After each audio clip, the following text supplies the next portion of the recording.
When William James, another great leader in studies of the human mind, died in 1910, a young newspaper reporter had already begun exploring the minds of America's greatest men. Here he is, 53 years later, Dr. Napoleon Hill. Thank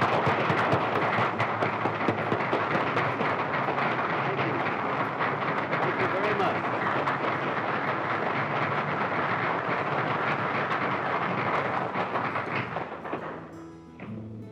My greatest book, Think and Grow Rich, was written in the White House in 1933 in the most intense surrounding of negative attitude I've ever witnessed in my entire life, which is evidence, I think, of the fact that there are ways and means of maintaining a positive mental attitude even though you're surrounded with negative influences.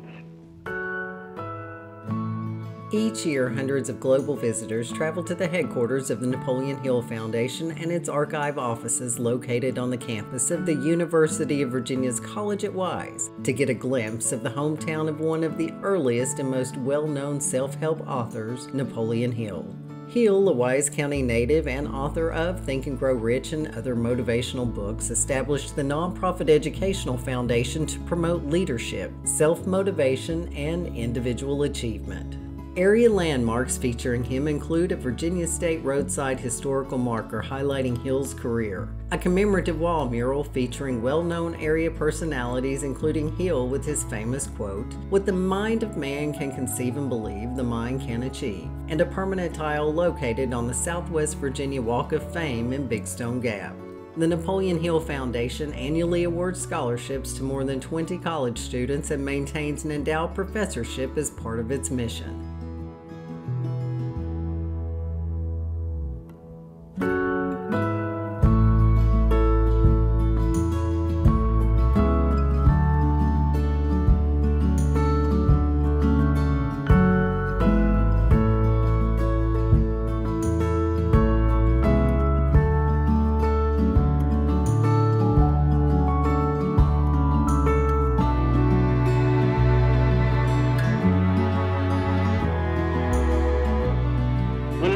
Wishes, everyone has a flock of them. When it comes to idle curiosity, everyone has a stock of it. When it comes to hopes, perhaps half of the people have hopes for unattained things or circumstances. Burning desire, only that small percentage of people who can be called successful ever feel the urge of this burning desire. Applied faith, only the leaders attain this degree of mind control, which can exist only in a positive mental attitude.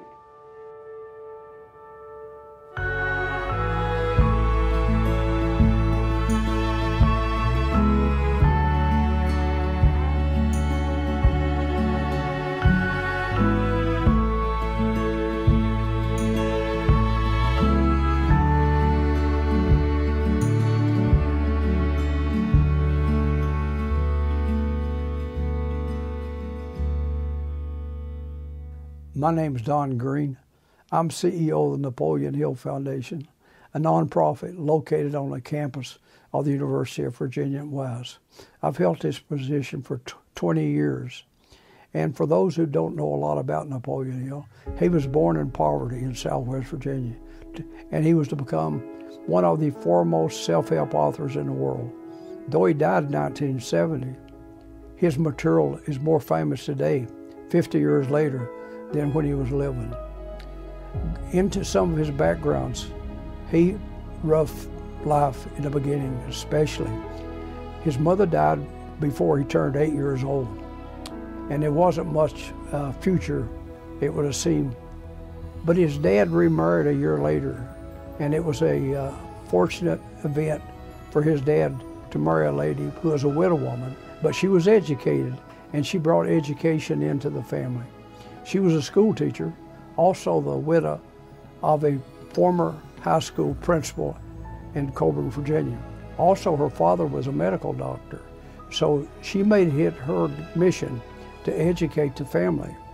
Hill had a brother also, and education was not stressed. They went a few months of the year, but she changed that immediately. And he said later about his stepmother, anything I ever am or aspire to be, I owe to that dear woman. Something very similar to what Abe Lincoln said about his stepmother. And she convinced him that he could become well known, reading books, have an imagination that he could write books, he could become famous. She even traded his gun for a typewriter when he was 13 and taught him how to write little short stories that he got published in the newspaper. You would not think with this background he could reach the top of his field and be known all over the world. His books today are published in every country and language you can imagine. Over 500 publishers we contract with. How many others that publish his books without having our permission, we don't know. But we know his books sell today better than when he was alive. One of his books, Think and Grow Rich, was printed during the Depression, 1937, at the height of the Great Depression. He was driving a Rolls Royce and making $2,500, $3,000 a month for royalty, which was a lot of money. It allowed him to buy a 600-acre estate up in the Catskill Mountains. And he faced adversity to his life, World War I, World War II, the Great Depression. He had his ups and downs, but he was truly successful in what he did. At the age of 18, he went to business school. He wanted to aspire for a job with a rich person. And he went to Tazewell to study shorthand, of all things. And he wrote to General Rufus Ayres, who was probably one of the most wealthy people in Southwest Virginia. He had been Attorney General of the state of Virginia. He had also been in the Civil War as a teenager. And he had read law and become a lawyer and a business person. And so he wrote him a letter, offered to work free for just to get an education and even to pay him if he would take what was owed out of his salary. He was started at $50 a month, which was a tremendous salary in those days. General Ayres liked him and encouraged him to attend law school. And Napoleon applied for law school at Georgetown University, telling his brother Vivian, you go with me, and said, I can write and make enough to pay our way through. They both went to Georgetown University. Napoleon never graduated. Vivian did. Napoleon placed an ad in the newspaper and met a young woman in a boarding school who was from a wealthy family in West Virginia, and he got married. But during this period of time, he was doing writing assignments for Bob Taylor. Bob Taylor had been a famous governor of the state of Tennessee, also a United States Senator. And he encouraged him to write success stories. And he went and interviewed Andrew Carnegie in 1908. If we read the history of Andrew Carnegie, we know he came over here from Scotland as a young man at about the age of 10 years old. He went to work in a textile plant for $1.10 a week. But there he was inspired by a colonel who offered the boys books. They could come by his home on Saturdays and pick up books. And Napoleon was already an avid reader from his stepmother. And so it simply encouraged him further and further to dream big and to pursue his dream. Remember, your only limitation is that which you set up in your own mind. You fix your own limitation. Nobody can fix it for you. The tone of your voice speaks louder than your words. Keep it pleasing, please. A negative mind spawns only negative ideas. And there's more wrapped up in that short sentence than appears on the lines. Andrew Carnegie, he was a millionaire by the age of 30. And he challenged Hill during the interview to study wealthy people and teach each others to make it available. He simply told him that each generation shouldn't have to discover. They could study the lives of these great men, what they did. And he said, we need a philosophy of success. Napoleon said he left that interview after 3 days of interviewing him, not knowing what the word philosophy meant. But he gave him letters of introduction, and he introduced him to people, and he ended up interviewing over 500 people, all the leaders of the time practically. The list is very long, over 500 people. And he was haunted by the thing from growing up in poverty. Why are some people successful and others not? It's a long story. We could say, well, they're born wealthy. No, everybody's not born wealthy. And you could say it's education. No, everybody that gets an education are not necessarily successful. It's found that certain people that are more likely to be successful, they more or less have a pattern. For example, Hill just called it deafness of purpose. He defined it as the starting point of all achievement. It's simply something another, a Bill Gates, a Steve Jobs, someone having an idea. And as Steve Jobs said, he used one of Napoleon Hill's principles. Once he had an idea, he persisted until he solved what he was looking for. The man who can get the job done without alibis is on the sure road to success.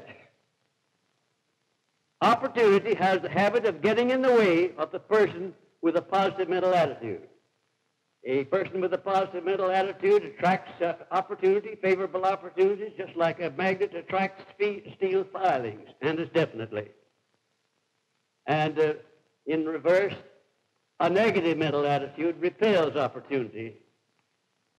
And if with a purpose and a passion and persistence, you can accomplish almost anything within reason. And he studied these great men, and he developed into a philosophy. He called it philosophy of success, positive mental attitude towards success. And he spoke all over the country. He would go anywhere for a few dollars and speak. He would speak and write. And he worked as a salesperson. He trained insurance salesmen. He trained some of the first car salesmen to make a living while he's pursuing this. But he went everywhere. He went everywhere. It could be imagined. He became well known. He would the newspapers and what have you. And in 1922, he was invited to address Salem University. 20-some odd students graduating, and he spoke to them. One of them was a man by the name of Jennings Randolph. Jennings Randolph would later become a senator from West Virginia, congressman, and worked for an airlines. But he went to Washington with the New Deal. He was a New Deal Democrat, friend of Roosevelt. And he wrote Napoleon Hill a letter, which we have in our files. And basically the letter said, "You've inspired me greatly. That day I made up my mind that I was going to go in service to the people of West Virginia." And he said, "The material you talked about, if you ever put that into a book, I would like to have the first copy." In 1937, when Napoleon was doing some work for Roosevelt, and he says he inspired a great speech during the Depression, "We have nothing to fear but fear itself."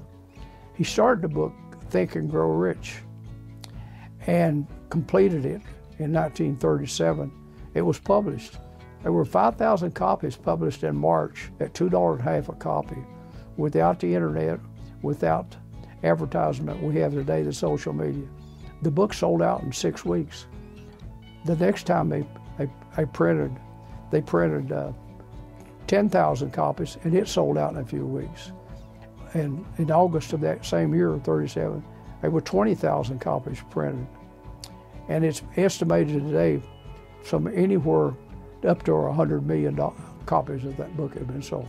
We know the little pocketbook edition has sold approximately 12 million copies, just one little issue of it. And it's consistently the best-selling self-help book of all time, we would say. And so many people have read it. The list is a mile long in the 20 years.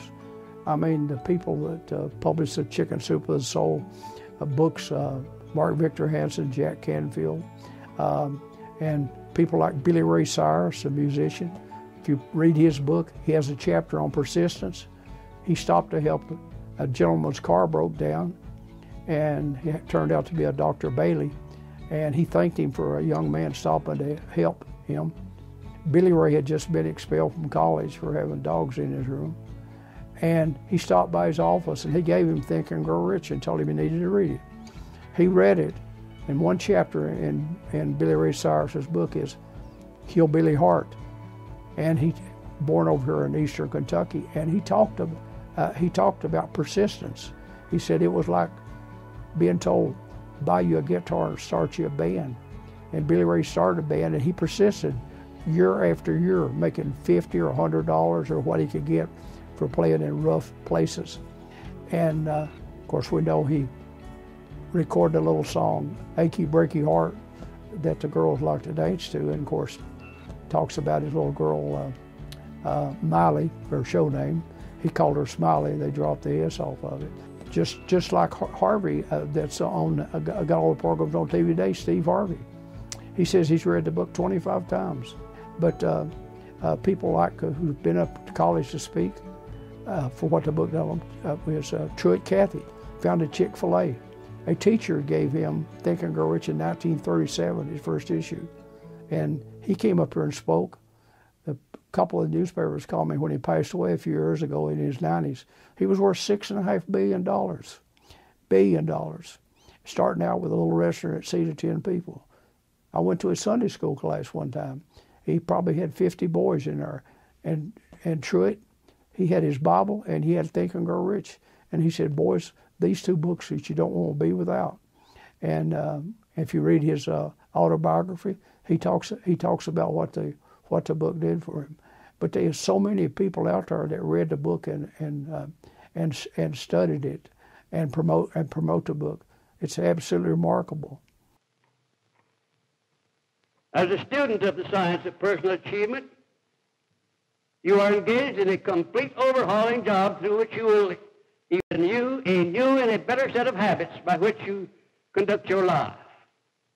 Remember, therefore, that no price you have to pay for this better way of living is too high. Actually, the only price you have to pay is that of following the instructions laid down in the philosophy under these instructions until these instructions become your daily habits. Socrates said, wisdom softens poverty and adorns riches. And Napoleon Hill says that a positive mental attitude will do the same, or even more, by eliminating poverty altogether. A local businessman interviewed me in 1975, and of course he was familiar with the book and a great reader. And fact is, he called me the other night. We had a long conversation. Very, very, very successful. He told me in 1975 he'd give me my first job in the banking business, and he said, Don, you do a little extra one day, nobody's going to pay attention. Probably do it for a week, probably nobody paying attention. But if you continue to do a little more than the other people around you, one day you'll be the success that most of the world only dreams about. So his influence, and knowing he came from Southwest Virginia, when I first started speaking about Napoleon Hill, even people over in Pound, Virginia, where he was born, they didn't know who he was or knew nothing about him or hadn't read his books. And I noticed when my first job at $1.15 an hour, that going into people's home, working for a collector for a finance company, so that was my start in the finance industry, that people didn't have books in their home. They may have a Bible and a TV guide, but people didn't have books in their home. Are they poor because they don't read? Or they don't read because they're poor and can't buy the books? My social media person has a sign on the wall in our office that says there's two ways to learn. One is from reading books, and the other is being around smarter people. And Don Green. And of course, it's a takeoff on a quote from Will Rogers, but that's the truth. And Mark Twain said, people that don't read, they're no better off than people that can't read. I have the love of reading, and I've been fortunate to be around what I would say the most successful people on earth in many, many foreign countries. And the thing I noticed about them is they're avid readers. Now, and that's no accident. Each human being is a plural, not a singular being. One of these beings is negative, the other is positive. And there is a battle from birth until death between these two as to which will dominate. Usually the power is about evenly divided between the positives and the negatives. But often the negative takes over completely and makes of the individual a subject of irritation to himself and to all others around him. The development of a positive mental attitude is the first step which one must take in order to give the positive self full and complete control over the negative self. I know one day a lady told me, "Oh, I'd love to read, but I just don't have time." We all got 24 hours a day. It's how we allocate our time out. For example, at one time, I was one of the partners in founding a TV cable company. And the reason I did it was I got the idea when studying some financial records of a cable company. Average person, they say, watches TV 6 hours a day. No, it's not that people don't have time to read.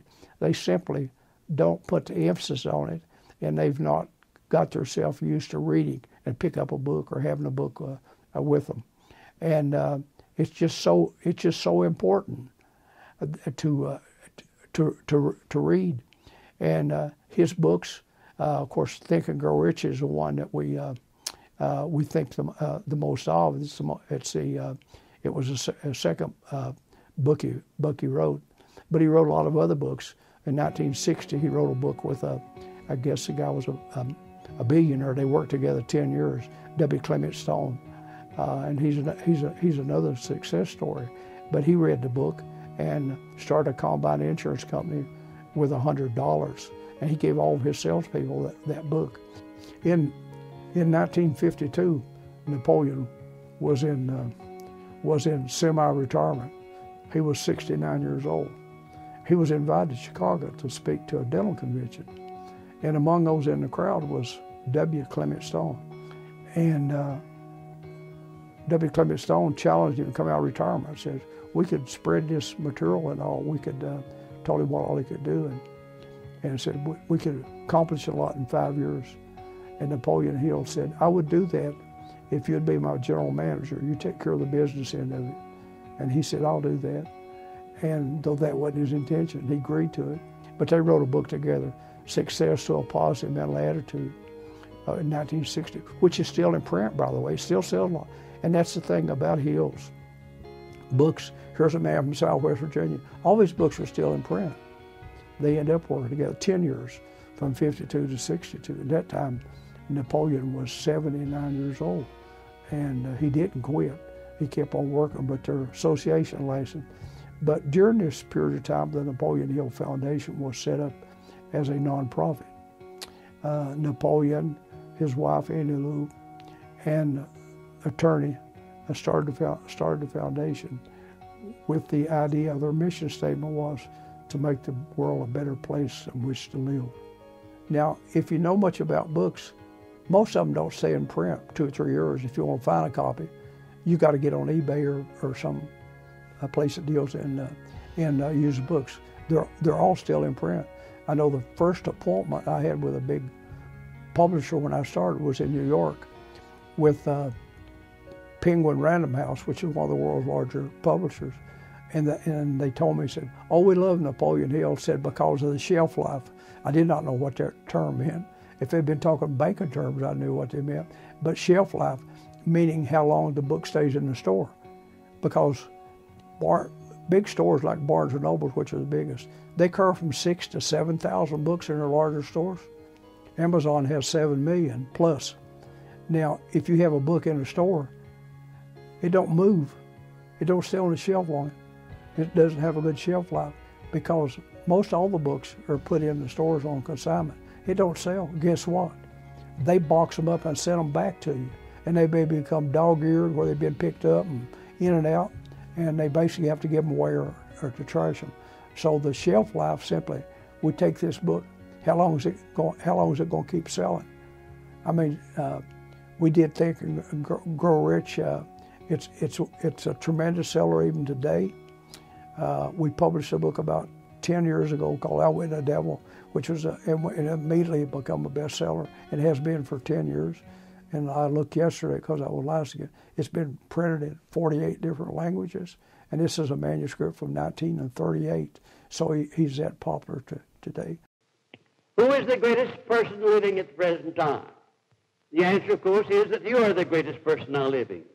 If you don't believe this, then begin at once to tell yourself it is true, or it is true as far as you are concerned. Do you know of any person living, past or present, or who is more important than you are? Of course you don't. You are great because you can always become that which you sincerely desire to be. Napoleon Hill himself, the last time I asked, Napoleon Hill has been Googled somewhere like 60-some million times. So the foreign countries often know about our new books being published before I do. They'll put them up on Amazon as a pre-order or whatever before we get copies. So all over the world will follow. We also have a course at Napoleon Hill taught this material. He called it PMA, Science of Success, PMA standing for Positive Mental Attitude. And he went around to it everywhere. And we have the course. Initially it was 3 lessons. The first 2 are online. And the third one, we would conduct it over a 4 or 5 day period of time. And usually, last several years, we've done them on campus, University of Virginia, after school turns out, where we'd have the space. We do a free newsletter. It comes out every week.